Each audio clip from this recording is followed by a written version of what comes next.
Hello বন্ধুরা, তোমরা কেমন আছো? আশা করি খুবই ভালো আছো। আমার সুইট রাবি চ্যানেলে তোমাদের অনেক অনেক স্বাগত। চ্যানেলটিতে নতুন হয়ে থাকলে চ্যানেলটি সাবস্ক্রাইব ও বেল আইকনটি প্রেস করবে। যারা আমার ভিডিও দেখে অলরেডি আমাকে সাপোর্ট করেছেন তাদেরকে অনেক অনেক ধন্যবাদ। যারা নতুন খরগোশ পালন করছেন তারা প্রথমে হয়তো বুঝতে পারেন না যে মিটিং বা ব্রিড সফল হয়েছে কি না।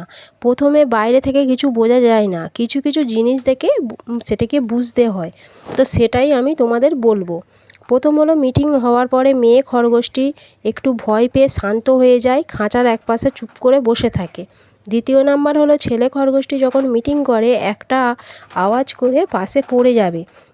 তাদের মিটিং সফল হলে ছেলে খরগোশটিও চুপচাপ মেয়ে খরগোশটির পাশে বসে পড়বে আর মিটিং করতে চাইবে না। 3 নাম্বার হলো, মেয়ে খরগোশটি প্রয়োজনের বেশি খেতে থাকবে আর আগের মতো লাফালাফি করবে না, চুপচাপ বসে থাকবে। 4 নাম্বার হলো, ওরা খুব অ্যাক্টিভ হয়ে যায়। কিছুদিন পরে থেকে ওরা সামনের পা দিয়ে ভয় দেখাতে শুরু করে।